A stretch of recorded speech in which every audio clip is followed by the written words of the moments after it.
നമസ്കാരം. ഭാരത് ലൈവിലേക്ക് സ്വാഗതം. കാര്യങ്ങൾ എത്ര പെട്ടെന്നാണ് കീഴ്മേൽ മറിയുന്നത്. ഇന്നലെ കണ്ടതല്ല ഇന്ന് കാണുന്നത്. നമ്മുടെ ശബരിമല സ്വർണ്ണക്കൊള്ള കേസിൻ്റെ അന്വേഷണം വഴിത്തിരിവിലാണ്. അന്വേഷണം ഇപ്പോൾ കേരളവും കടന്ന് ചെന്നൈയും ബംഗളൂരുവും ഹൈദരാബാദുമൊക്കെ കടന്ന് ഡൽഹിയിലേക്ക് ചേക്കേറുന്ന സൂചനകളാണ് ലഭിക്കുന്നത്. നമ്മുടെ കോൺഗ്രസിൻ്റെ മുൻ അധ്യക്ഷ സോണിയാഗാന്ധിയെ ഈ സ്വർണ്ണക്കൊള്ള കേസിൽ ഇപ്പോൾ അറസ്റ്റിലായി റിമാൻഡിൽ കഴിയുന്ന ചില പ്രതികൾ കണ്ടിരുന്നു. 2017 അവർ കണ്ടത്. ഉണ്ണികൃഷ്ണൻ പോറ്റി, ഈ പങ്കജ് ഭണ്ഡാരി, ഗോവർദ്ധൻ തുടങ്ങിയ ആൾക്കാരാണ് ഇപ്പോൾ റിമാൻഡിൽ കഴിയുന്നത്. അതിൽ ഉണ്ണികൃഷ്ണൻ പോറ്റിയും ഗോവർദ്ധനുമാണ് ഈ 2017 സോണിയയെ സന്ദർശിച്ചതും കയ്യിൽ പൂജിച്ച ചരട് കെട്ടിക്കൊടുത്തതും. അന്ന് ഇവരെ കൊണ്ടുപോയത് ആന്റണി MP ആണ്, പത്തനംതിട്ടയുടെ സ്വന്തം MP. പിന്നീട് അടൂർ പ്രകാശ് വഴിയും ഇവർ സോണിയയെ കണ്ടിരുന്നു എന്ന ആ ചിത്രങ്ങളൊക്കെ പുറത്തു വന്നപ്പോൾ വ്യക്തമായി. ഇപ്പോൾ ഉയരുന്ന ആക്ഷേപവും ആരോപണവും ഒക്കെ അതുമായി ബന്ധപ്പെട്ട് ഉള്ളതല്ല, മറിച്ച് ഈ സോണിയയുടെ സഹോദരി ഇറ്റലിയിൽ ഒരു ആൻറ്റിക് ഷോപ്പ് നടത്തുന്നുണ്ട്. പുരാവസ്തുക്കൾ വിൽക്കുന്ന കട. ഒന്നല്ല, 2 കടകൾ നടത്തുന്നുണ്ട്. ഇവരുടെ പേര് അലക്സാൻഡ്രിയ, അനുഷ്ക എന്നാണ്. ഇവർ നടത്തുന്ന ഈ കടകളിൽ ഒന്ന് വലിയ വിവാദത്തിൽപ്പെട്ടിരിക്കുകയാണ്. ഇപ്പോഴുള്ള ചർച്ച മുഴുവനും അതിനെ ചുറ്റിപ്പറ്റിയാണ്. കേവലം ശബരിമല സ്വർണ്ണക്കൊള്ള മാത്രമല്ല, മറ്റു പല സംഭവങ്ങളും ചുരുളഴിയും എന്ന പ്രതീക്ഷയിലാണ്. 1993 തന്നെ ഈ സോണിയയുടെ സഹോദരിയുമായി ബന്ധപ്പെട്ട് ഈ ആൻറ്റിക് വാല്യൂ ഉള്ള വസ്തുക്കൾ വാങ്ങുന്നതുമായി ബന്ധപ്പെട്ട് ഈ ഇന്ത്യയിലെ പുരാതന വിഗ്രഹങ്ങൾ വാങ്ങുന്നതുമായി ബന്ധപ്പെട്ട് ചില വിവാദങ്ങൾ ഉയർന്നിരുന്നതാണ്. അന്നത് പാർലമെൻറ്റ് വരെ എത്തുകയും ചൂടേറിയ ചർച്ചകൾക്കും വാഗ്വാദങ്ങൾക്കും വഴിതെളിക്കുകയും ചെയ്തു. അന്ന് കോൺഗ്രസ് ആണ് ഇന്ത്യ ഭരിച്ചുകൊണ്ടിരുന്നത്. അതുകൊണ്ട് തന്നെ വളരെ പെട്ടെന്ന് അതൊക്കെ കെട്ടടങ്ങുകയും ചെയ്തു. പിന്നീട് 2003 ഈ വിഷയം വീണ്ടും പൊങ്ങുന്നത്. അന്ന് നമുക്കറിയാം, BJPയുടെ സമുന്നതനായ നേതാവ് ശ്രീ സുബ്രഹ്മണ്യം സ്വാമിയാണ് രംഗത്ത് വന്നത്. അദ്ദേഹം ഡൽഹി ഹൈക്കോടതിയെ സമീപിച്ചു, CBI അന്വേഷണം ആവശ്യപ്പെട്ടു. സോണിയയുടെ സഹോദരി നടത്തുന്ന കടയിലേക്ക് ഇവിടെ നിന്ന് പുരാതന മൂല്യങ്ങളുള്ള പുരാതനമായ വിഗ്രഹങ്ങൾ കടത്തി ഇത് അന്വേഷിക്കണം എന്നാവശ്യപ്പെട്ടാണ് സ്വാമി രംഗത്തെത്തിയത്. അന്ന് CBIയോട് ഇതേക്കുറിച്ച് പ്രാഥമിക അന്വേഷണം നടത്താൻ ഡൽഹി ഹൈക്കോടതി നിർദ്ദേശിക്കുകയും CBI ഇറ്റാലിയൻ എംബസിക്ക് വിവരങ്ങൾ ആരാഞ്ഞുകൊണ്ടൊരു കത്ത് നൽകുകയും ചെയ്തു. എന്നാൽ 2004 ഭരണം മാറി UPA ഭരണം വന്നതോടുകൂടി CBIയും ഇല്ല, CBIയുടെ കത്തുമില്ല. ഇറ്റാലിയൻ എംബസി ആകട്ടെ ഇതേക്കുറിച്ചൊന്നും പറഞ്ഞിട്ടുമില്ല.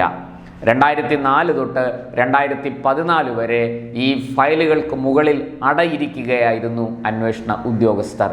ഡൽഹി ഹൈക്കോടതിയിൽ സുബ്രഹ്മണ്യ സ്വാമി കൊടുത്ത പരാതി ബധിര കർണങ്ങളിൽ പതിച്ചു എന്ന് പറയുന്നത് പോലെയാണ് CBIയുടെ കൈവശം എത്തിയത്. CBIക്ക് കൂടുതലൊന്നും ചെയ്യാനുണ്ടായിരുന്നില്ല. 2014 ശേഷം ഇത് വീണ്ടും പതുക്കെ ചെറിയ തോതിൽ ചർച്ചയായി വന്നെങ്കിലും വലിയ ഒരു ചൂടേറിയ വിവാദങ്ങൾക്കോ അല്ലെങ്കിൽ ആ തരത്തിലുള്ള അന്വേഷണങ്ങൾക്കോ ഒന്നും ഇത് വഴി തുറന്നില്ല. ഇപ്പോൾ ശബരിമല അയ്യപ്പൻ്റെ സ്വർണ്ണപ്പാളികൾ കടത്തിയതുമായി ബന്ധപ്പെട്ട കേസിലാണ് ഇത് വീണ്ടും ചർച്ചയായിരിക്കുന്നത്. ഈ അലക്സാൻഡ്രിയ അനുഷ്കയുടെ ഒരു കട, അതിൻ്റെ പേര് തന്നെ ഗണപതി എന്നാണ്. അവർക്ക് 2 കടകളുണ്ട്. ഞാൻ അതിൻ്റെ വിശദാംശങ്ങൾ പ്രേക്ഷകരുമായിട്ട് പങ്കുവയ്ക്കാം. ഇറ്റലിയിലെ റിവോൾട്ട നഗരത്തിലുള്ള എത്തിനിക്ക, അതാണ് ഒരു കട. മറ്റൊന്ന് ഒർബസാനോ എന്ന സിറ്റിയിലെ ഗണപതി എന്ന കട. ഈ ഗണപതി എന്ന ആ കടയുമായി ബന്ധപ്പെട്ടാണ് ഇപ്പോൾ കൂടുതൽ വിവരങ്ങൾ പുറത്തു വരുന്നത്. ഈ ഗണപതി എന്ന കടയിൽ ഇന്ത്യയിൽ നിന്നുള്ള ധാരാളം വിഗ്രഹങ്ങളും പുരാവസ്തുക്കളും ഉണ്ട് എന്നാണ് പറയപ്പെടുന്നത്. ഇത് സംബന്ധിച്ച വാർത്തകൾ പുറത്തു വരുന്നു. പല ദേശീയ മാധ്യമങ്ങളും നമ്മുടെ കേരളത്തിലെ മാധ്യമങ്ങളും ജന്മഭൂമി അടക്കമുള്ള പത്രങ്ങളും ഇത് സംബന്ധിച്ച വിവരങ്ങൾ ഇന്നിപ്പോൾ പുറത്തു വിടുന്നുണ്ട്. വാർത്തകൾ വന്നിട്ടുണ്ട്. അതിൻ്റെ അടിസ്ഥാനത്തിലാണ് ഞാൻ ഈ വിഷയവുമായിട്ട് പ്രേക്ഷകരുടെ മുന്നിൽ എത്തിയത്. ഈ സ്ഥാപനത്തിനെതിരെ ഞാൻ പറഞ്ഞല്ലോ, 2003 പേരെടുത്തു പറഞ്ഞ് സുബ്രഹ്മണ്യ സ്വാമി ഇവർക്കെതിരെ, ഈ വ്യക്തിക്കെതിരെ അന്വേഷണം ആവശ്യപ്പെട്ടാണ് കോടതിയെ സമീപിച്ചത്. എന്നാൽ അതിനെന്ത് സംഭവിച്ചു എന്ന് നമുക്കറിയാം. 2004 ഭരണമാറ്റവും UPA സർക്കാരിൻ്റെ പുനരാഗമനവും ഈ കേസിനെ കഴുത്ത് ഞെരിച്ചു കൊന്നു എന്നുള്ളതാണ് സത്യം. എന്തായാലും ഈ 93 ആ സംഭവത്തിന് ശേഷം CBI വളരെ കർശനമായ ചില നിലപാടുകൾ അതിലെടുത്തു. അതിൻ്റെ ഭാഗമായിട്ടാണ് രാജ്യാന്തര വിഗ്രഹ കടത്തുകാരൻ സുഭാഷ് കപൂറിനെ ഇന്റർപോളിൻ്റെ സഹായത്തോടുകൂടി പിടികൂടാൻ സാധിച്ചത്. 2011 ഒക്ടോബർ ജർമ്മനിയിൽ നിന്നുമാണ് സുഭാഷ് കപൂർ അറസ്റ്റിലാകുന്നത്. അന്നും ഈ സോണിയയുടെ സഹോദരിയുടെ പുരാവസ്തു വിൽപ്പന കേന്ദ്രവുമായി ബന്ധപ്പെട്ട ചില പരാമർശങ്ങൾ ഉയർന്നിരുന്നു. അത് വലിയ വിവാദങ്ങളാവുകയും ചെയ്തിരുന്നു. ദേശീയ മാധ്യമങ്ങളടക്കം അത് റിപ്പോർട്ട് ചെയ്തിരുന്നു. പക്ഷേ ഭരണം നിയന്ത്രിച്ചിരുന്നത്, UPA സർക്കാരിനെ നിയന്ത്രിച്ചിരുന്നത് അന്ന് സോണിയയായിരുന്നു. അതുകൊണ്ട് തന്നെ ഈ പറഞ്ഞ വിവാദങ്ങൾക്കും ആരോപണങ്ങൾക്കും പരാതികൾക്കും ഒന്നും അധികം ആയുസ്സുണ്ടായില്ല.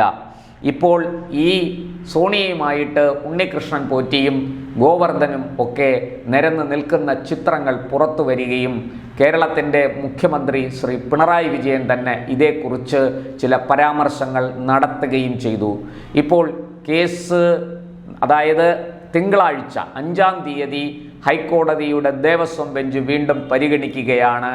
CBI അന്വേഷണം ആണ് അഭികാമ്യം എന്ന തരത്തിൽ ഇൻ്റലിജൻസിൻ്റെ റിപ്പോർട്ടുണ്ട് എന്ന് മാധ്യമങ്ങൾ പറയുന്നു.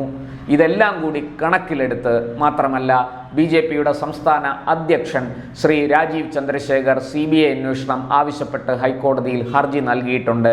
ഇതെല്ലാം ഒരുമിച്ച് പരിഗണിക്കുമ്പോൾ ഹൈക്കോടതി ഒരു പക്ഷേ SITയെയും കടന്ന് CBI അന്വേഷണത്തിന് ഉത്തരവിടാനുള്ള സാധ്യത വളരെ കൂടുതലാണ്. SITക്ക് പരിമിതികളുണ്ട്, സംസ്ഥാനാന്തര ബന്ധമുണ്ട്, ഈ പറഞ്ഞതുപോലെ ദേശീയ തലത്തിൽ ഒരു ബന്ധം വന്നിരിക്കുന്നു എന്ന് മാത്രമല്ല, അതുവഴി വൈദേശിക ബന്ധം കൂടി ഉണ്ടായിരിക്കുന്നു.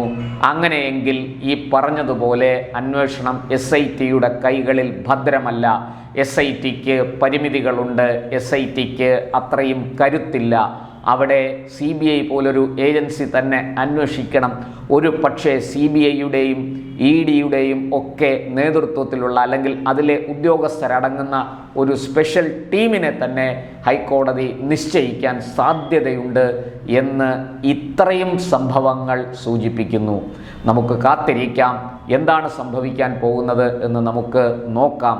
5-ാം തീയതി ഹർജി പരിഗണിക്കുമ്പോൾ ഇതെല്ലാം ഹൈക്കോടതി ദേവസ്വം ബെഞ്ചിൻ്റെ മുന്നിലെത്തുമെന്ന് തീർച്ചയാണ്. അവിടെ ആ ദേവസ്വം ബെഞ്ച് തീർച്ചയായിട്ടും യഥാർത്ഥ കുറ്റവാളികളിലേക്ക് എത്താൻ കഴിയുന്ന വിധത്തിൽ ഒരു തീരുമാനമെടുക്കും. അന്വേഷണ കാര്യത്തിൽ, അന്വേഷണ സംഘത്തിൽ ഒക്കെ ഒരു തീരുമാനം എടുക്കും എന്ന് നമുക്ക് പ്രതീക്ഷിക്കാം.